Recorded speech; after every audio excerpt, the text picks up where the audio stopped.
Iran को फिर से निशाना बना सकता हूं, ईरान पर फिर से हमला कर सकता हूं। ये डोनाल्ड ट्रंप का बड़ा और ख़तरनाक बयान है, जिसमें उन्होंने ये भी कहा है कि मैंने खामेनेई की जान बचाई थी। अमेरिकी सदर डोनाल्ड ट्रंप ने ईरान को लेकर फिर तेज तेवर दिखाए हैं। उन्होंने इशारा किया है कि अगर ईरान का यूरेनियम एनरिचमेंट उन्हें खतरनाक लेवल तक पहुंचता लगा तो वो फिर से ईरान पर बमबारी करवा सकते हैं और इस बार फिर से निशाना होगा ईरान का न्यूक्लियर प्रोग्राम और हमला पहले से भी बड़ा होगा, ज्यादा बंकर बस्टर बम मारे जाएंगे। दरअसल डोनाल्ड ट्रंप सीज फायर के बाद आए आयतुल्लाह खामेनेई के बयान से खिसिया गए हैं और उन्होंने इस बयान से खिसिया कर न सिर्फ ईरान पर दोबारा हमला करने की धमकी दी है, बल्कि 2 दिन पहले तक ईरान की इकनॉमी को जो राहत देने का ऐलान किया था उसे भी वापस ले लिया है। इसी बयान में 2-3 खबरें, ये ऐलान वापस होना, खामेनेई साहब की जान बचाना और ईरान पर हमला करना, 2-3 खबरें इसी एक बयान में शामिल हैं।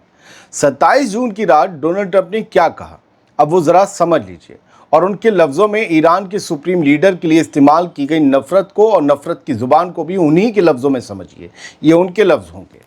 डोनाल्ड ट्रंप ने कहा कि मैं ईरान से सैंक्शंस हटाने की, पाबंदियां हटाने की कोशिश कर रहा था ताकि वो मुल्क थोड़ा संभल सके, लेकिन खामेनेई के जहरीले बयान के बाद वो सारी कोशिशें रोक दी गई हैं। ये जहरीला शब्द, लफ्ज़ उन्हीं का है। मैंने खुद इसराइल को रोका था कि वो ईरानी सुप्रीम लीडर को मार ना दे, उनके फाइटर जेट्स वापस बुलाए थे।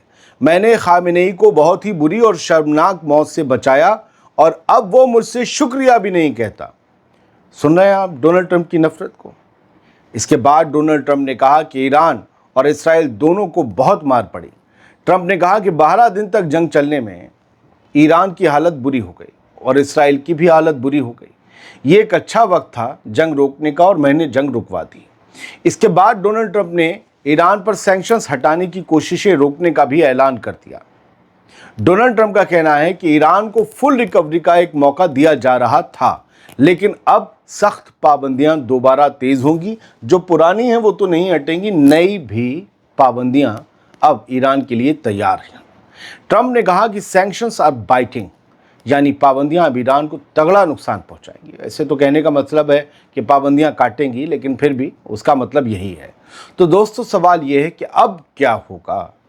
ट्रंप के इस नए बयान के बाद ये अंदाज़ा लगाया जा रहा है कि अमेरिका ईरान पर नए सैंक्शंस लागू कर सकता है या फिर वो एक बार फिर से मिलिट्री ऑपरेशन का रास्ता अपना सकता है। उसके लिए मुश्किल नहीं है। देखिए, वो मान लीजिए अमेरिका है, मिडिल ईस्ट में पूरे अड्डे हैं, ईरान भी जवाब देगा, वो अलग बात है, लेकिन अमेरिका मिलिट्री एक्शन ले, फिर से बम गिराए न्यूक्लियर साइट्स पर, ये उसके लिए मुश्किल नहीं है। और इस सब का सियासी मकसद भी तो हो सकता है। क्या है? अमेरिका में नवंबर में बेहद अहम इलेक्शंस हैं और इन इलेक्शन से पहले ट्रंप अपनी इमेज एक कमांडर इन चीफ के तौर पर बनाने की हसरत रखते हैं। आप भी जानते होंगे दुनिया में कई ऐसे मुल्क हैं जहां इलेक्शन से पहले दुश्मन मुल्क पर हमला करने के बयान देना या हमला कर देने के ऑप्शंस और ऑपरेशंस सामने आ जाते हैं। कभी हमला कर दिया जाता है, कभी बयान दिए जाते हैं कि हमला कर देंगे। ऐसा होता है दुनिया के कई मुल्क में इलेक्शन के वक्त। तो इलेक्शन नवंबर में अमेरिका में भी है। अब नतीजा क्या होगा? ईरान पर ट्रंप के इस नए बयान से मिडिल ईस्ट में फिर से टेंशन बढ़ सकती है और सीज फायर के बाद की उम्मीदों पर पानी भी फिर सकता है। और कहीं गलती से अमेरिका ने ईरान पर फिर से हमला कर दिया तो इस बार ईरान इसराइल का कचूमा निकाल देगा। बढ़ते हैं आगे। अमेरिका तो अमेरिका है, इसराइल भी ईरान के खिलाफ एक बड़ी प्लानिंग कर रहा है। उसे समझ लीजिए सर, किसी को भी कम नहीं समझना चाहिए। बहुत से लोग कहते हैं अरे कुछ नहीं करवाएगा, अरे देखो यही सब हो रहा है सर। वो ईरान के खिलाफ एक खतरनाक मिलिट्री प्लान तैयार कर रहा है और 27 जून को इजरायली डिफेंस मिनिस्टर ने इसका बाकायदा ऐलान भी कर दिया।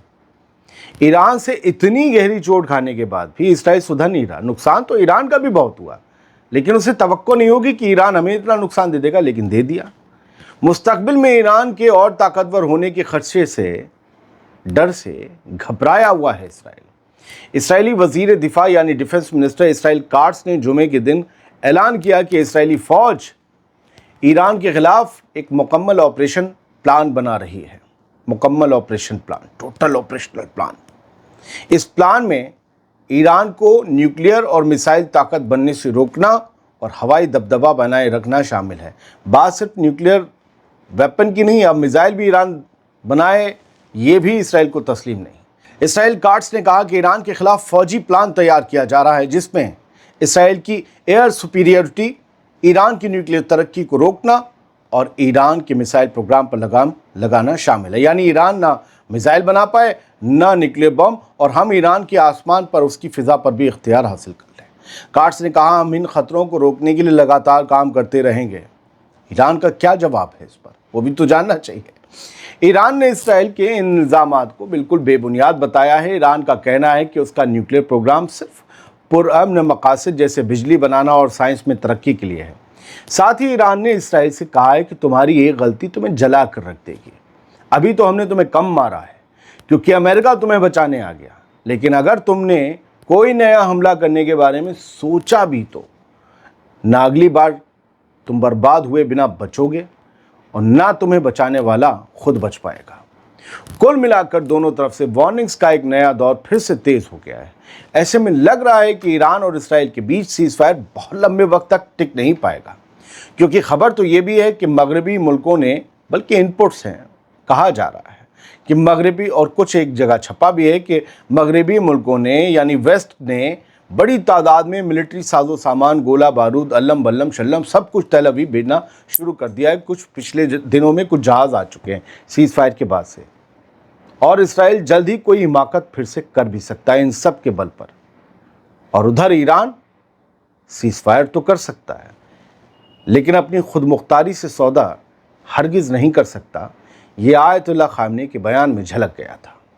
अब एक दो आई हैं बिल्कुल चीज़ें नई, वो ये हैं कि ईरान ने जो फॉर्दो न्यूक्लियर साइट है वहाँ पर एक्सकेवेशन जो प्रोसेस होती है खुदाई की, वो शुरू कर दी है, और वहाँ पर ये पता लगाने की कोशिश हो रही है कि आखिर नुकसान कितना हुआ है, उसका असेसमेंट लगाना है।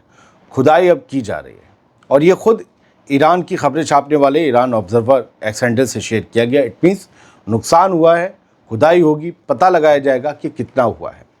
दूसरी एक तस्वीर है जो आज काफ़ी ज़्यादा चर्चा में रह सकती है। ये यहूदी ईरानी सिपाही हैं, ईरान में रहने वाले यहूदी फ़ौजी जो ईरान की फ़ोर्स में शामिल हैं, और ये एक किसी प्रोग्राम में शिरकत कर रहे हैं, और ये ईरान के लिए लड़ने का हलफ उठा चुके हैं, उसकी कसम खा चुके हैं। पूरे मिडिल ईस्ट में दूसरी सबसे बड़ी जो पॉपुलेशन है यहूदियों की, वो ईरान में रहती है। यकीन मानिए 72 लाख बताते हैं, लगभग कम ज़्यादा भी हो सकती है, कि इसराइल में रहती है, लेकिन ईरान में 9000 यहूदी हैं।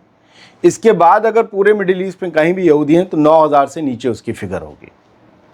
वो ईरान में बड़ी सेकंड लार्जेस्ट पॉपुलेशन है मिडिल ईस्ट की, ज्यूज़ की, तो ये उनमें से हैं। लेकिन एक खबर और आई कल जेरूसलम पोस्ट से कि ईरान के जो ज्यूज़ हैं वो ईरानी हुकूमत के लिए अपनी वफ़ादारी की कसम खा रहे हैं, बाकायदा उन्होंने हलफ उठाया है। और जो चीफ रब्बी हैं, वो जो वहाँ के सबसे बड़े धर्मगुरु हैं ईरान में यहूदियों के, उन्होंने इन सब को कसम भी दिलाई और कहा है कि ईरान हमारे मादर वतन है और हम इस पर कुर्बान जाएं, हम इस पर वफ़ादारी करेंगे, कभी गद्दारी नहीं कर सकते। लेकिन ये भी कहा गया है कि ईरान ने 700 लोगों को, ये कल परसों आपने खबर सुनी, वो मैं फिर भी जोड़ दे रहा हूँ क्योंकि ये ज़रूरी है, ईरान ने 700 अपने लोगों को, ऐसे लोगों को गिरफ़्तार किया है जिन पर शक है कि वो इसराइल के साथ, इसराइल के लिए जासूसी कर रहे थे, और इनमें से भी बहुत से यहूदी हैं। एक तरफ वो कसम खा रहे हैं, उनके पादरी कसम खा रहे हैं, दूसरी तरफ उनके जो ईरानी नौजवान हैं, वो यहूदी नौजवान हैं, वो भी ईरान की फ़ौज में जा रहे हैं, और एक तरफ ईरान के लोग ईरान में यहूदी जासूसी भी कर रहे हैं।